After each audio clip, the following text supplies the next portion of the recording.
अयोध्या में एक बार फिर मुख्यमंत्री योगी आदित्यनाथ का करिश्मा सामने आया। मिल्कीपुर उपचुनाव में यहां पे चूंकि मुख्यमंत्री ने पूरी ताकत झोंक दी इस चुनाव को जीतने के लिए और बीजेपी को भारी मतों से यहां पे योगी आदित्यनाथ ने जिताया और कुशल संगठनकर्ता होना यहां पे यानी जो उनका नेतृत्व था वो दिखाता है कि कैसे अगर ठान लिया जाए तो नामुमकिन कुछ नहीं होता। पूरे उपचुनाव में अखिलेश यादव का पीडीए बेअसर दिखा, ना तो पिछड़ा ना दलित और ना ही अल्पसंख्यक मतों को सहेजने में कामयाबी मिली। और टीम योगी ने राम मंदिर निर्माण के बाद भी फैजाबाद लोकसभा सीट हारने की टीस को मिटाने में कामयाबी पाई। जितने अंतर से लोकसभा सीट पर हार हुई थी उससे ज्यादा अंतर से उपचुनाव जीतने का संकल्प भी पूरा करने में सफलता मिली। अब सवाल ये कि क्या मिल्कीपुर का नतीजा 27 का संदेश है और क्या अखिलेश यादव का पीडीए फॉर्मूला अब लोगों को उतना रास नहीं आ रहा जितना लोकसभा चुनाव में आया था, क्योंकि हालात अलग हो सकते हैं, लोकसभा के अलग, विधानसभा के अलग, लेकिन अयोध्या की जो टीस थी क्या मिल्कीपुर के जरिए वो जख्म जो थे उस पर मरहम लगी है?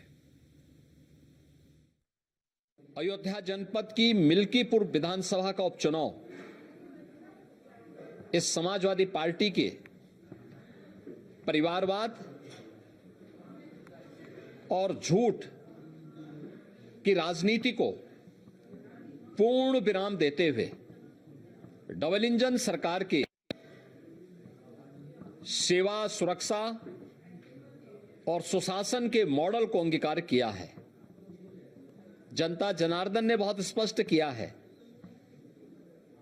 कि भले ही अपने राजनीतिक स्वार्थ के लिए समाजवादी पार्टी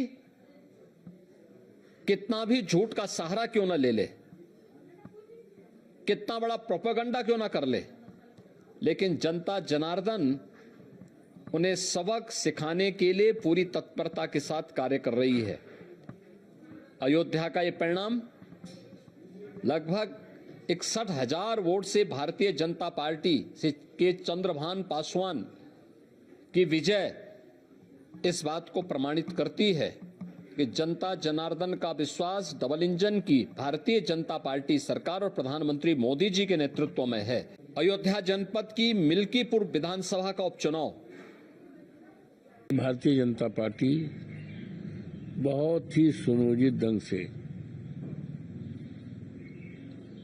वोट को अपने पक्ष में करने के लिए तैयारी कर रही है।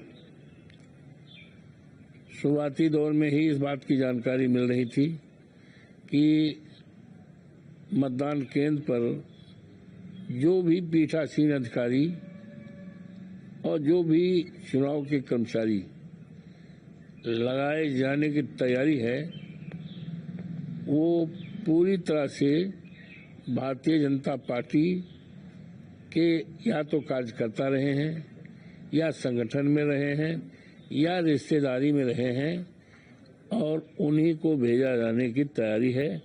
और पीडीए के किसी भी कर्मचारी को लगाने की तैयारी कौन कहे उनको पूरी तरह से इग्नोर करके तैयारी किया गया। भारतीय जनता पार्टी प्रचंड बहुमत के साथ जीत चुकी है और समाजवादी पार्टी से विपक्ष का सुपड़ा साफ हो चुका है। इनके निगेटिव नैरेटिव को जनता ने नकार दिया। भारतीय जनता पार्टी प्रचंड बहुमत के साथ जीत चुकी है। भारतीय जनता पार्टी की जीत नहीं हुई है, कुशासन की हार हुई है, झूठ की, छल की, कपट की हार हुई है। जिस तरीके से 2013 में झूठ से प्राप्त सत्ता 10 साल इन्होंने चलाई, काम कोई किया नहीं, तो निश्चित तौर पर इनकी हार हुई है। और हर जगह पे झूठ झूठ झूठ जिस तरीके से बोला गया, आज दिल्ली में झूठ की हार हुई है, कल जिन लोगों ने झूठ बोलकर देश को प्राप्त किया है उनकी भी हार होगी। भारतीय और इसी पे चर्चा करेंगे एक वरिष्ठ पैनल हमारे साथ, जिसमें शमसी आजाद नेता भारतीय जनता पार्टी के, डीपी यादव नेता समाजवादी पार्टी के और सर्वेश पाठक हमारे साथ पॉलिटिकल एक्सपर्ट है। आप तीनों का बहुत स्वागत। शुरुआत डीपी यादव आपसे।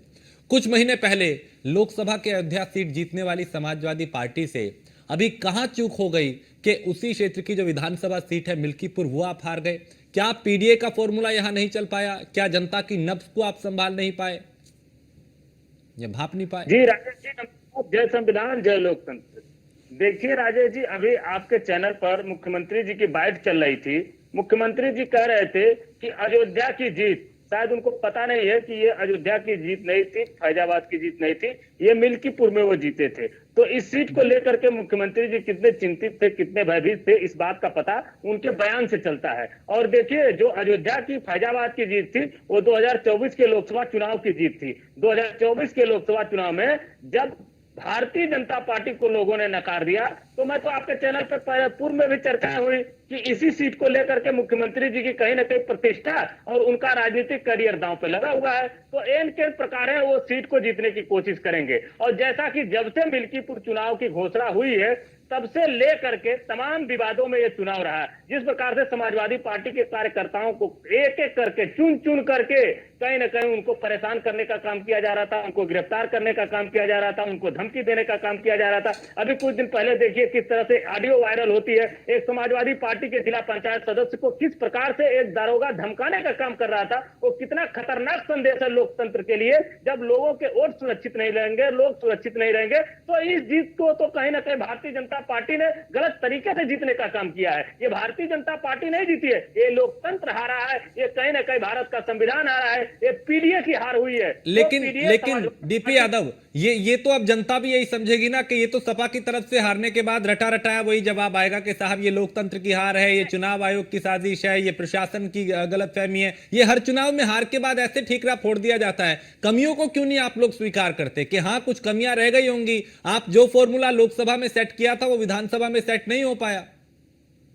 देखिए, ये विधानसभा का चुनाव नहीं था। जब 403 सीटों का चुनाव होगा 27 में, तो देखिएगा परिणाम कितना भारतीय जनता पार्टी के विपरीत रहता है, समाजवादी पार्टी के पक्ष में रहेगा।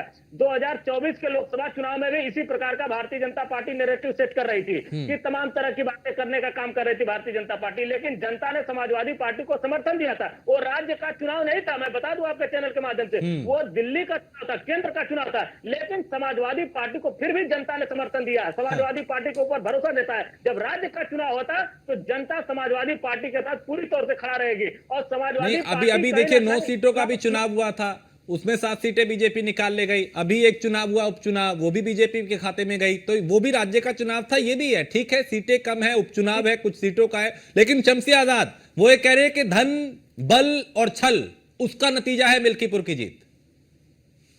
भाई नमस्कार राजेश जी, आपको देखिए और आपके दर्शकों को भी, और बहुत बहुत बधाई आपको भी एक तरीके से कि भाई आपने भी कवरेज अच्छी किया।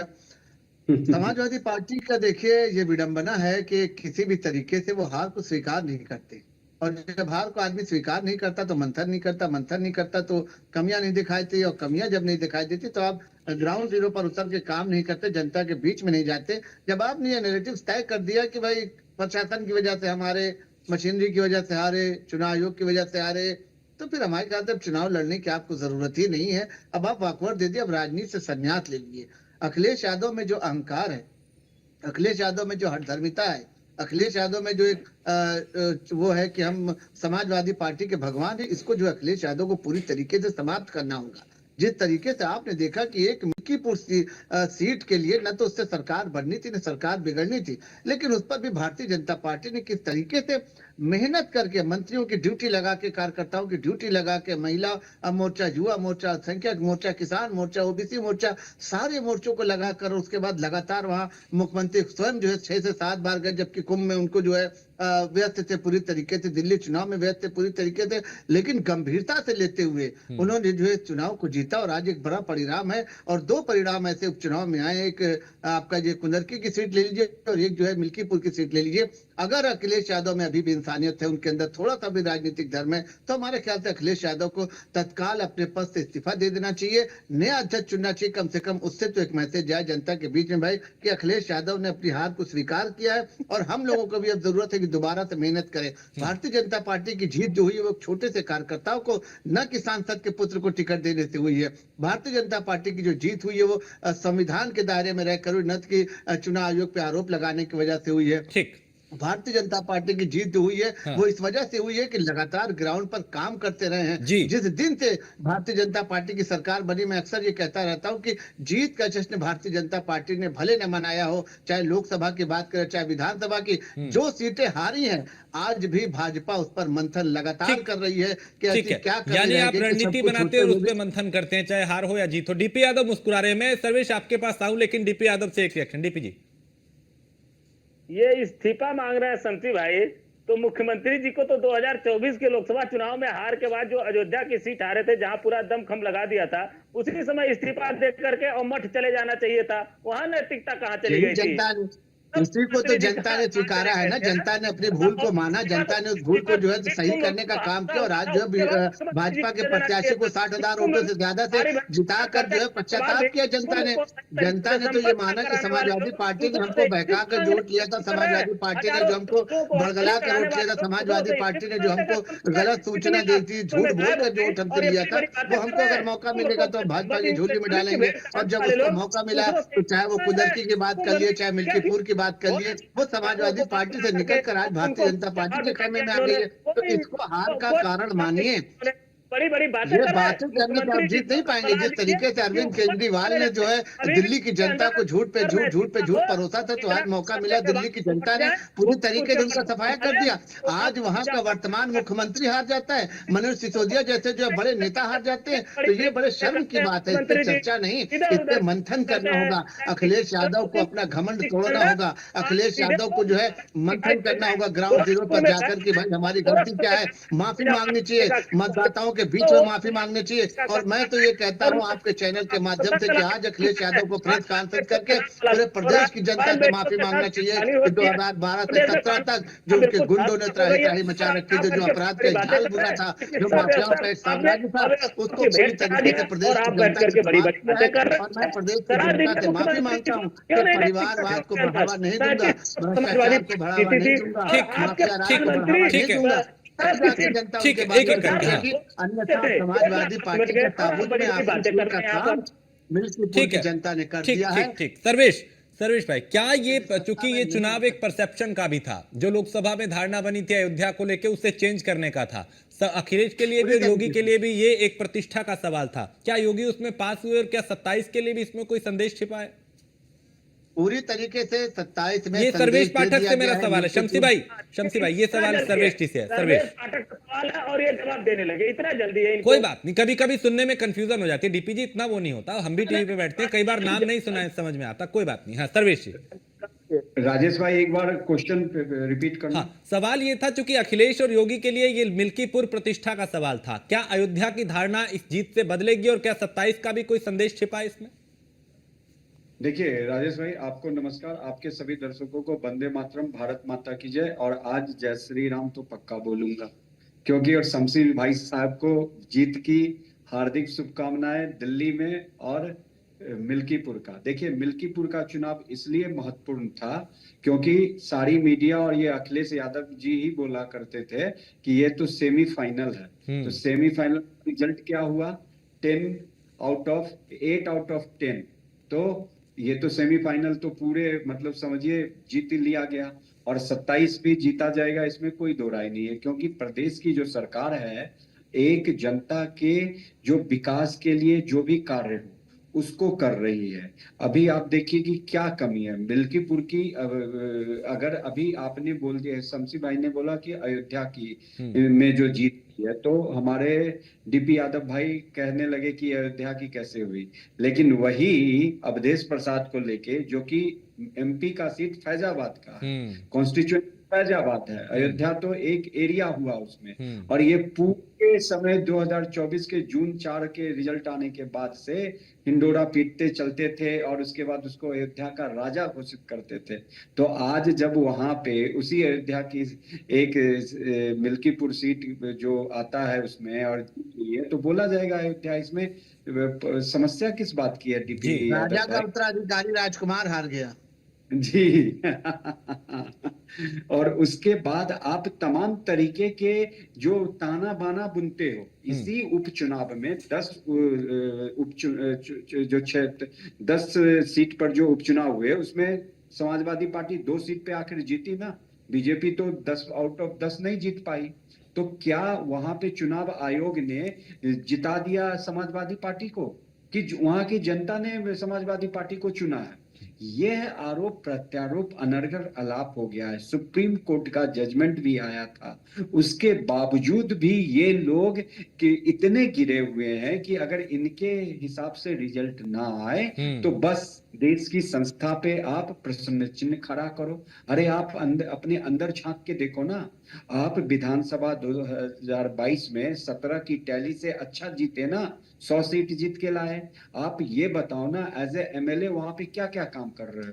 एमएलए जीतता है, उसका एमपी एमएलए लैट फंड होता है, उस क्षेत्र की जनता के लिए समाजवादी पार्टी क्या कर रही है? अभी 6 से 7 महीना हो गया, ये अवधेश प्रसाद ने फैजाबाद की जनता के लिए अपने एमपी लैट फंड हो यहाँ वहां पे क्या क्या काम किया है? इस काम को लेकर आप जाते जनता के सामने में, वहां नहीं जाते। पीडीए का फॉर्मूला एक झुंझुना बजा लिया, दिखा तो दिया।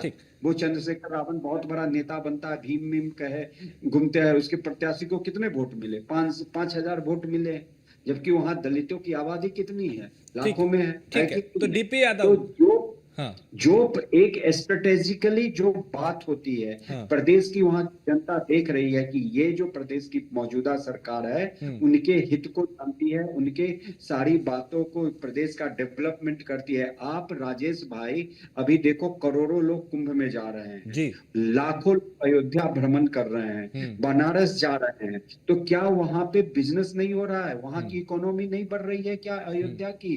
तो इसका फायदा किसको मिल रहा है? बिल्कुल डीपी यादव, क्या हार स्वीकार करना भूल गए आप लोग कि अगर कहीं हार होती है तो ठीक रहा, फिर संस्थाओं पे फोड़ दिया जाए, व्यवस्था पे फोड़ दिया जाए, जबकि उसको स्वीकार करके मंथन होना चाहिए कि हाँ भाई यहाँ कमी रह गई, इसको ठीक करेंगे।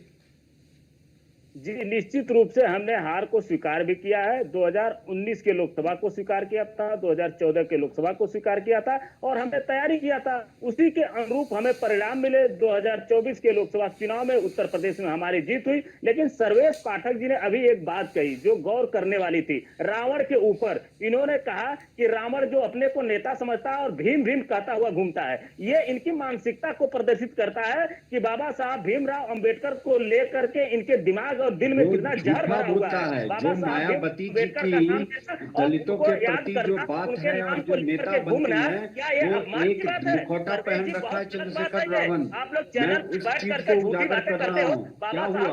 अपना एक सीट जीत गया तो वो कोई दलितों का बहुत बड़ा नेता नहीं बन जाता है। एक सीट जीत लेने से कोई दलितों का बहुत बड़ा नेता नहीं बन जाता है। और देश से माफी मांगना पड़ा था उनको, जो बाबा साहब का अपमान नहीं सहेगा हिंदुस्तान। बाबा साहब का नाम लेना ठीक अभी डाइवर्ट हो जाएंगे। अभी मुद्दा यही था, लेकिन वक्त इतना ही है, मैं रोकूंगा। माफी चाहूंगा आपको। आप तीनों का बहुत शुक्रिया इस चर्चा में शामिल होने के लिए। लेकिन सवाल यही कि क्या मिल्कीपुर की यह जीत उन जख्मों पे मरहम लगाएगी जो 24 में बीजेपी को मिले थे, और क्या 27 के लिए यहां से कोई बड़ा संदेश भी जाएगा?